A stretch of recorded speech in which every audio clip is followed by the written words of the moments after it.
नमस्कार दोस्तों, MSP coaching classes के इस यूट्यूब चैनल पर आप सभी का हार्दिक स्वागत है। दोस्तों, आज हम एक ऐसे टॉपिक को स्टार्ट करने जा रहे हैं जो आपके फर्स्ट ग्रेड और सेकंड ग्रेड दोनों के सिलेक्शन में बड़ा ही महत्वपूर्ण योगदान रखता है। दोस्तों, ये टॉपिक है 3D और ये 3D जो टॉपिक है दोस्तों बड़ा ही आसान टॉपिक है और इस टॉपिक से जो क्वेश्चन पूछे जाते हैं वो आपके लगभग 10 क्वेश्चन आराम से पूछे जाते हैं और ये 10 के 10 क्वेश्चन आपके राइट हो सकते हैं। और इन क्वेश्चनों को आपको प्रिपेयर करने के लिए पूरा इस वीडियो को आप ध्यान से देखिए। दोस्तों, हम बात करते हैं 3D की। तो दोस्तों, ये जो 3D टॉपिक है इसमें आपके जो मेन जो टॉपिक है उनको बारे में मैं आपको बता देता हूँ। 3D में दोस्तों आपका पहला टॉपिक आता है सरल रेखा का, प्लेन लाइन। और ये प्लेन लाइन होती है 3D की। तो 3D में सरल रेखा, इससे रिलेटेड आपके कई बार क्वेश्चन पूछे जाते हैं कि सरल रेखाओं के मध्य की दूरी क्या है। अगर एक सरल रेखा एक समतल पर स्थित है तो उन दोनों के मध्य क्या संबंध है, एक सरल रेखा और समतल के मध्य क्या कोण है, इससे रिलेटेड कई क्वेश्चन पूछे जाते हैं। तो दोस्तों, पहला टॉपिक है आपका सरल रेखा का। उसके बाद अगला टॉपिक है आपके समतल। दोस्तों, समतल टॉपिक में भी आपके जो त्रिविम में समतल बनते हैं उनकी इक्वेशन दी होती है और उन समतलों के मध्य की दूरी पूछ सकता है, समतल और रेखा के मध्य की दूरी पूछ सकता है और इसके अलावा समतलों के मध्य कोण भी पूछा जा सकता है। तो इस टाइप के आपके प्रश्न इस समतल टॉपिक से पूछे जाते हैं। अब बात करते हैं अगले टॉपिक की। तो अगला टॉपिक है आपके गोला, जिसे हम बोलते हैं स्फेयर। दोस्तों, ये स्फेयर टॉपिक बड़ा ही आसान टॉपिक है। अगर आपने 11th-12th की जो 2D है उसमें अगर सर्किल को आराम से पढ़ा है, ध्यान से पढ़ा है, तो उसी टाइप का उसी का 3D वर्जन आपके स्फेयर है। तो आप इस टॉपिक को उसके साथ कोरिलेट करके बढ़िया तरीके से पढ़ सकते हो। और इसमें भी गोलों से रिलेटेड वही चीजें हैं, गोलों के मध्य कोण है, गोलों के जो केंद्र है, त्रिज्या है, दो गोलों की लंबिकता का प्रतिबंध है और इससे रिलेटेड और भी काफी सारी चीजें हैं जो आपको पढ़नी होगी। अब बात करते हैं चौथे टॉपिक की। तो चौथा टॉपिक आपके है शंकु। तो दोस्तों, शंकु टॉपिक भी बड़ा आसान टॉपिक है। इसमें आपके जनक रेखाओं से रिलेटेड क्वेश्चन पूछ लिए जाते हैं। इसके अलावा आपके जो अर्धशीर्ष कोण है उससे रिलेटेड पूछ लिया जाता है और शंकु के समीकरण के बारे में पूछ लिया जाता है और तीन परस्पर लंबवत जनक होने का प्रतिबंध जो कि लगभग एग्जाम में पूछा जाता है उससे रिलेटेड क्वेश्चन पूछ लिए जाते हैं। तो बड़े ही आसान इसमें टॉपिक है शंकु वाला भी, तो उसको भी आप आसानी से कर सकते हो। इसके बाद बात करते हैं बेलन की।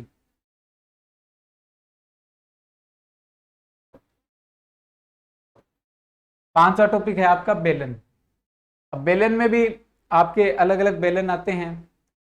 उसमें लंबवर्तीय बेलन है, अनुवालोपी बेलन है और इनसे रिलेटेड कई, जैसे बेलन के भी आपके कुछ चीजें पूछी जाती है, जैसे उसमें भी जनक रेखा होती है और बेलन के समीकरण है, अनुवालोपी बेलन का समीकरण है, इनसे रिलेटेड क्वेश्चन पूछे जाते हैं। तो ये भी बड़े आसान टॉपिक है। इनमें कुछ इंपॉर्टेंट रिजल्ट्स हैं और कुछ इंपॉर्टेंट क्वेश्चन हैं। अगर आप उनको ध्यान से करते हो तो आपके सारे ये 500 टॉपिक बड़े ही आसानी से सरल हो पाएंगे। तो आज हम दोस्तों एक ऐसे टॉपिक को स्टार्ट करने जा रहे हैं जो आपके इस एग्जाम में बड़ा ही महत्वपूर्ण रहने वाला है। अगर आपने 3D में इन टॉपिकों को किया है तो आप ये मान के चलिए कि आप उन एवरेज स्टूडेंट से बेटर पोजीशन पर होगे और आपका सिलेक्शन की श्योरिटी उतनी ही बढ़ जाएगी। तो दोस्तों, आज हम स्टार्ट करने जाएंगे इस टॉपिक को, पेयर को। जो बाकी के जो दो टॉपिक हैं वो आपको जो हैं वो हम 11th-12th के चैप्टर है उनमें प्रोवाइड करवाएंगे और ये जो 11th-12th का चैप्टर है वो आपको हनीश सर करा रहे हैं। तो ये दोनों चैप्टर आपको हनीश सर करवाएंगे और आगे के जो तीनों चैप्टर हैं वो मैं करवाऊंगा। तो स्टार्ट करेंगे आज गोले को, ठीक है। अब इसके बाद दोस्तों बात करते हैं गोले की। तो सबसे पहले तो समझते हैं ये गोला होता क्या है। दोस्तों, जब भी हम बात करते हैं द्विविम की यानी 2 डायमेंशन की, 2 डायमेंशन में अगर किसी एक बिंदु की निश्चित बिंदु से दूरी हमेशा समान रहे, किसी एक बिंदु की निश्चित बिंदु से दूरी समान रहे, तो जो आकृति बनती है वह आकृति बनती है वर्त।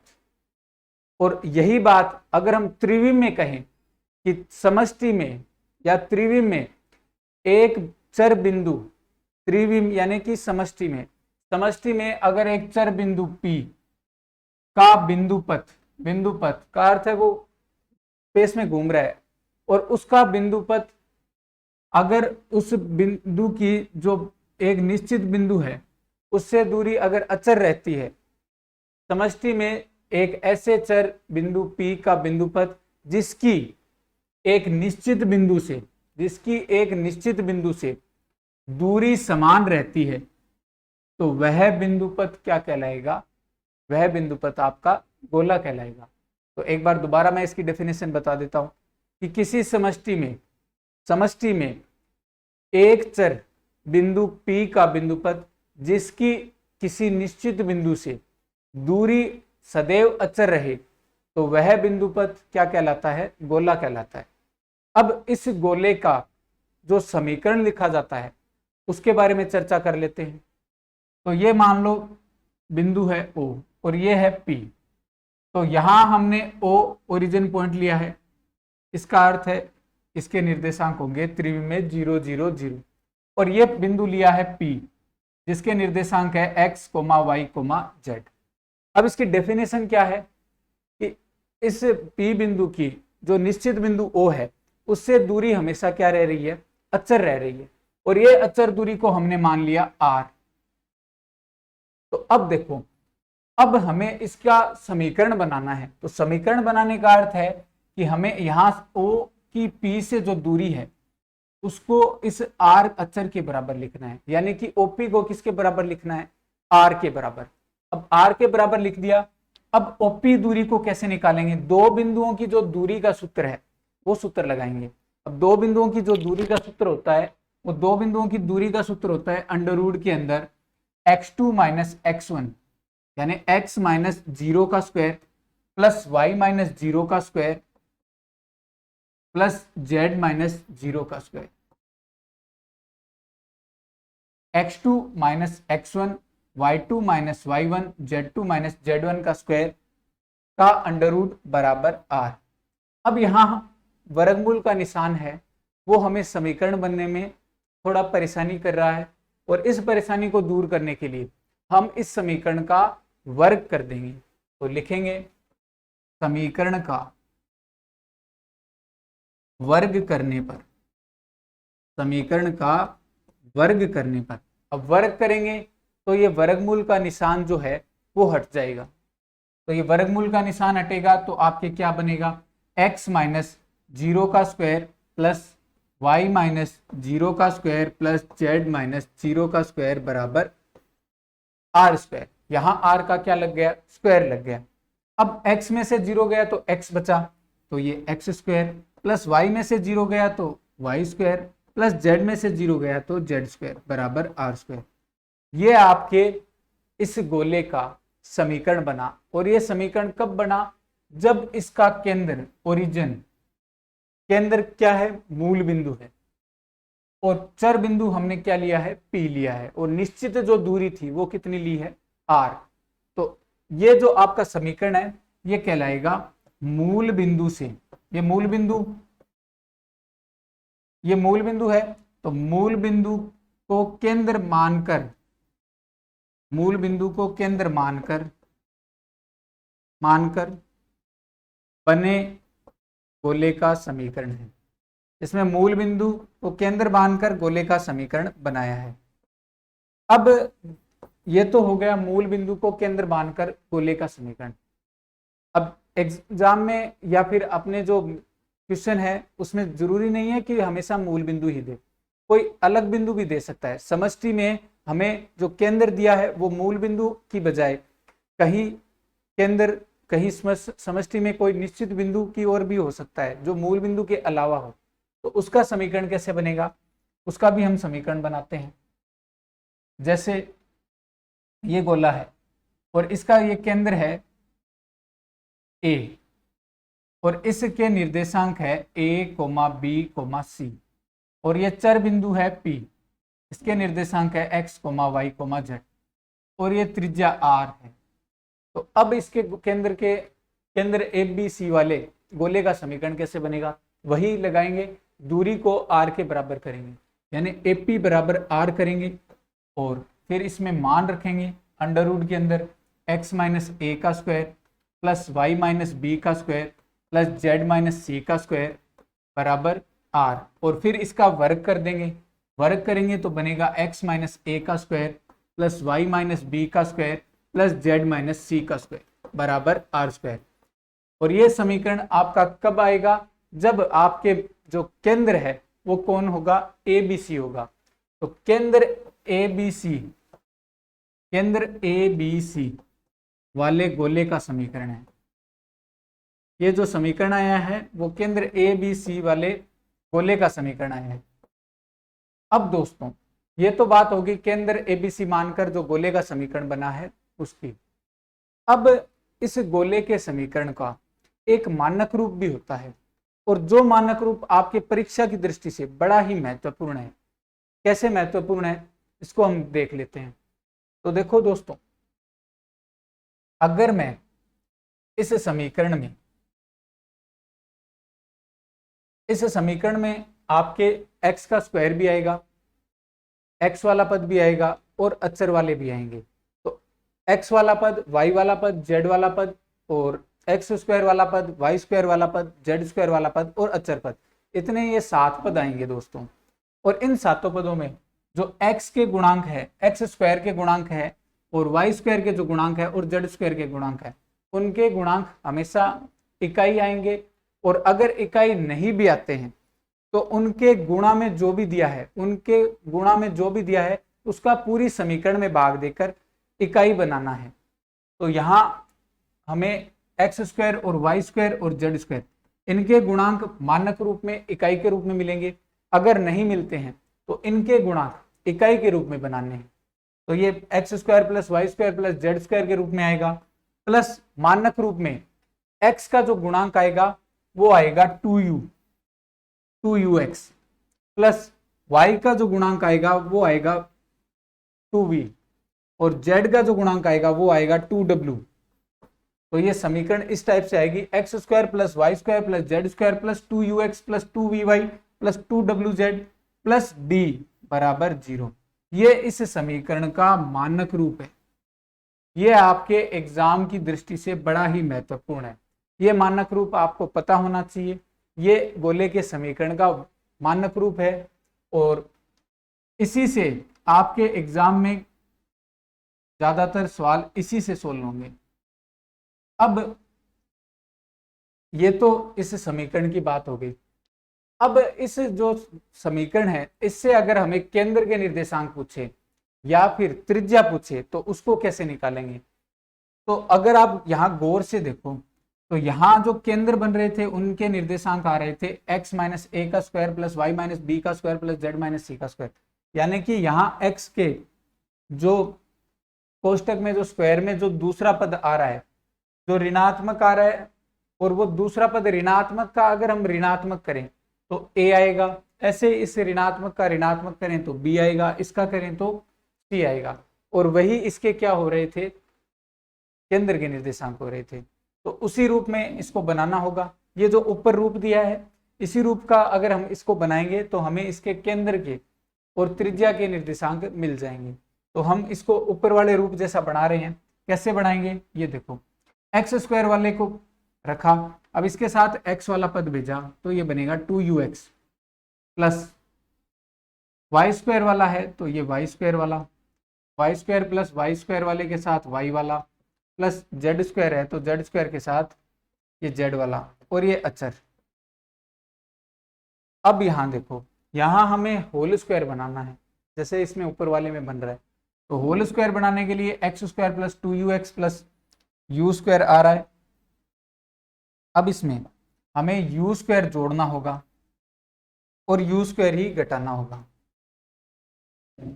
ऐसे ही वाई स्क्वायर वाले में वी स्क्वायर जोड़ना होगा और वी स्क्वायर घटाना होगा। ऐसे ही जेड स्क्वायर वाले में डब्ल्यू स्क्वायर जोड़ना होगा और यहाँ डब्ल्यू स्क्वायर घटाना होगा। अब ये होल स्क्वायर बन जाएगा, तो ये बनेगा एक्स प्लस यू का होल स्क्वायर प्लस ये बनेगा वाई प्लस वी का होल स्क्वायर प्लस ये बनेगा जेड प्लस डब्ल्यू का होल स्क्वायर। और ये त्रिज्या के रूप में दूसरी तरफ पक्षांतरित करेंगे तो बनेगा u square plus v square plus डब्ल्यू स्क्वायर, और ये प्लस का डी दूसरी तरफ जाएगा तो माइनस का डी। ये समीकरण बनेगा। अब ये तो समीकरण बन गया। अब इसकी तुलना करनी है हमें, तो यहां देखो ए बी सी केंद्र के निर्देशांक के रूप में आ रहे थे।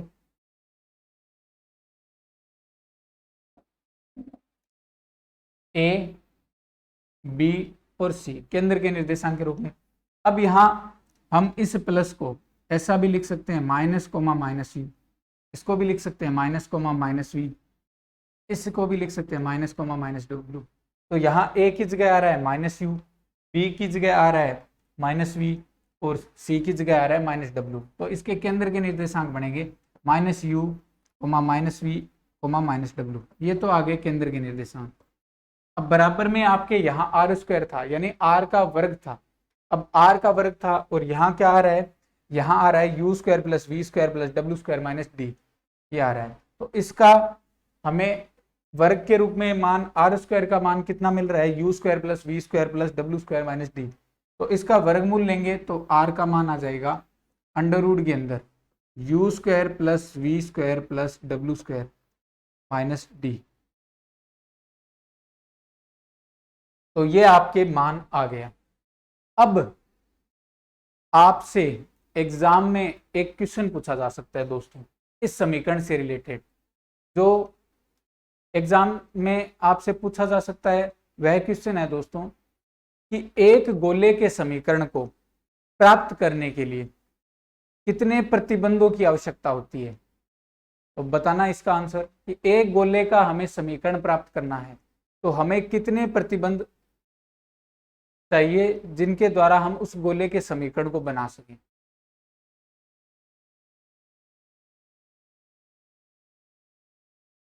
दोस्तों हमें अगर गोले का समीकरण बनाना है तो उसमें आपको ये देखना होगा कि स्वेच्छ अचर कितने हैं। यहां हम गोले के समीकरण की बात करते हैं तो हमें यहाँ स्वेच्छ अचर u, v, w और d 4 स्वेच्छ अचर मिल रहे हैं।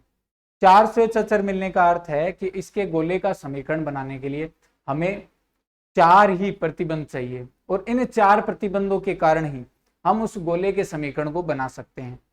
तो इसलिए दोस्तों आपको अगर कोई पूछे कि गोले का समीकरण बनाने के लिए आपको कितने प्रतिबंध चाहिए तो 4 प्रतिबंध चाहिए। और इन्हीं 4 प्रतिबंधों के लिए अगर हमें ऐसा दे दे कि गोले के समीकरण के लिए वो गोला कितने बिंदुओं से होकर जाना चाहिए ताकि हम उसका समीकरण बना सके, तो अगर दोस्तों कोई गोला 4 असमतलीय बिंदुओं से जा रहा है, असमतलीय क्यों बात कर रहे हैं कि अगर हम 4 समतलीय बिंदुओं की बात करें तो उसके कारण हमें वो जो गोले की जो त्रिविम आकृति है वो नहीं प्राप्त हो पाएगी। इसलिए हम क्या करेंगे कि हम 4 असमतलियों की बात करेंगे। तो 4 जो असमतलीय बिंदु हैं, तो 4 असमतलीय बिंदुओं से होकर जाने वाले गोले का समीकरण जब बनाएंगे तो उसका सूत्र किस टाइप का होगा उसको देख लेते हैं। तो देखो अगर 4 जो बिंदु है वो इस टाइप के हैं, पहला है x1 y1 z1, दूसरा है x2 y2 z2, तीसरा है x3 y3 z3, चौथा है x4 y4 और z4। इन 4 बिंदुओं से होकर जाने वाले गोले का समीकरण बनाना है तो हम लिखेंगे ऊपर ही ऊपर x square plus y square plus z square, यहां लिखेंगे एक्स वाई जेड और 1,